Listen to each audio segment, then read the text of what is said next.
Assalamualaikum warahmatullahi wabarakatuh. Alhamdulillahirrahmanirrahim. Bertemu lagi dengan Pak Beni. Hari ini akan menyampaikan materi tentang ASEAN, yaitu tentang lebih detailnya adalah tokoh-tokoh yang mendirikan ASEAN. Baik, semoga hari ini kita semua senantiasa dalam kondisi yang terbaik, sehat walafiat. Semoga kita semua juga diberi kelancaran dalam segala hal. Baik, bismillahirrahmanirrahim.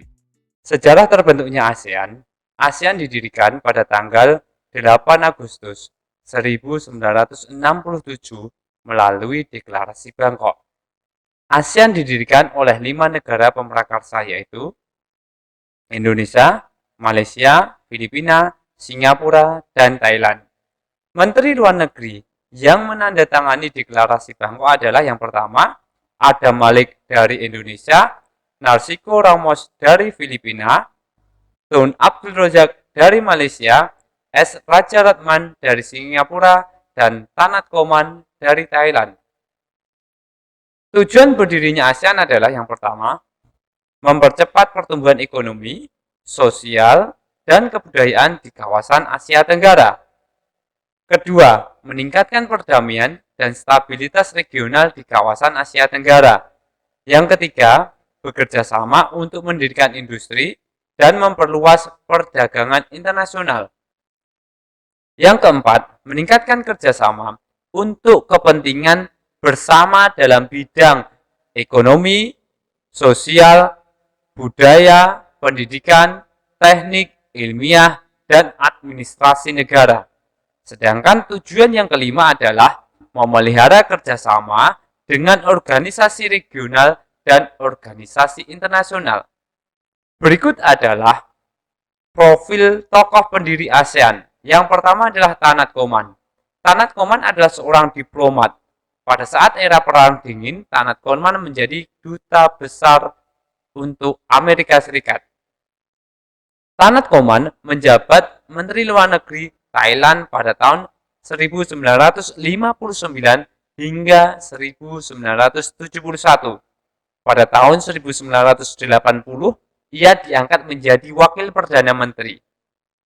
Tanat Koman meninggal pada tanggal 3 Maret 2016 di usia 101 tahun. Adam Malik memulai karirnya sebagai wartawan. Pada tahun 1937, beliau dan rekan-rekannya mendirikan Antara, yang kelak menjadi kantor berita nasional. Pada tahun 1959, Adam Malik menjadi duta besar Indonesia untuk Uni Soviet dan Polandia. Di era Presiden Soekarno, Adam Malik juga sempat menjabat sebagai Menteri Perdagangan sebelum menjadi Menteri Koordinator Pelaksana Ekonomi terpimpin. Memasuki Orde Baru, Adam Malik diberi jabatan sebagai Menteri Luar Negeri. Adam Malik juga dijuluki si Kancil. Ini mendampingi Presiden Soeharto pada periode 1978 sampai dengan 1983. Beliau meninggal pada tanggal 5 September 1984. Narsico Ramos. Seperti halnya Adam Malik, Narsico Ramos juga mengawali karir sebagai wartawan. Ketika Filipina diduduki Jepang pada tahun 1942, Ramos bergabung dengan kelompok pejuang dan menolak kerjasama dengan Jepang. Setelah Filipina merdeka pada tahun 1946, Ramos diberi mandat menjadi diplomat. Ia menduduki kursi duta besar di Argentina. Ramos juga bergabung bersama Indonesia untuk menguatkan gerakan non-blok. Pada tahun 1965, Ramos diangkat sebagai Menteri Luar Negeri. Keberhasilannya ikut mendirikan ASEAN. Ia menyelesaikan jabatannya setahun kemudian. Yang selanjutnya adalah S. Rajaratnam. Ia adalah seorang politikus yang bergabung dengan Democratic Action Party. Ia kemudian menjabat sebagai Menteri Kebudayaan pada tahun 1959. Pada tahun 1965, beliau diangkat menjadi Menteri Luar Negeri. Di tahun itu, Singapura memerdekakan diri dari Inggris. Raja Ratman menulis ikrar kebangsaan Singapura setahun setelah kemerdekaan. Setelah menjabat sebagai Menteri Luar Negeri, Raja Ratman menduduki kursi Menteri Tenaga Kerja selama 3 tahun. Kemudian, Wakil Perdana Menteri pada tahun 1980 hingga 1985. Ia juga ditunjuk sebagai Menteri Senior sebelum pensiun pada tahun 1988. Yang selanjutnya adalah Tun Abdul Razak. Dikutip dari situs Yayasan Kepemimpinan Perdana, Tun Abdul Razak bin Datuk Haji Hussein Al-Hajj memiliki karir yang cemerlang. Di tahun 1955, tepat usianya 33 tahun, Abdul Razak diangkat sebagai Menteri Besar Pahang. Ia kemudian menjabat Menteri Pendidikan dan ikut memerdekakan Malaysia pada tahun 1956 hingga 1957.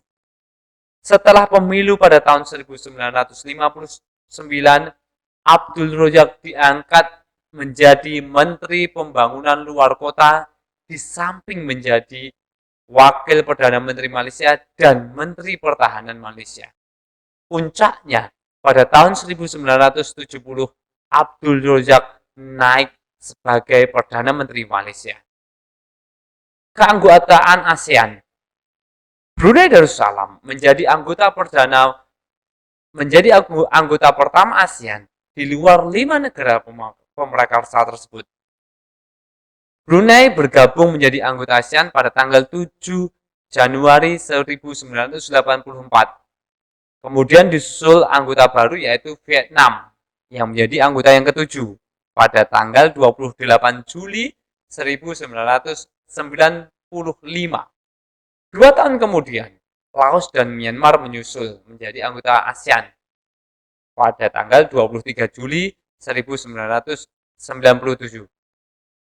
Walaupun Kamboja berencana bergabung menjadi ASEAN, tetapi belum terrealisasi karena adanya masalah politik di dalam negeri negara tersebut. Kemudian, akhirnya Kamboja bergabung menjadi anggota ASEAN pada tanggal 30 April 1999.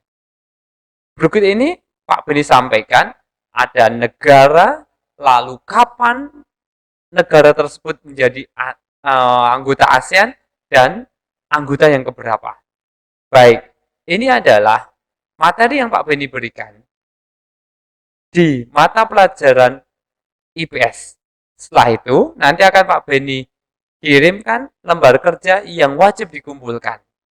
Baik, kerjakan dengan benar, boleh melihat catatan ataupun melihat ulang tayangan ini.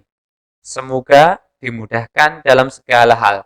Sehat selalu, jaga kebersihan kita setiap hari. Sekian, Assalamualaikum warahmatullahi wabarakatuh. Sampai jumpa.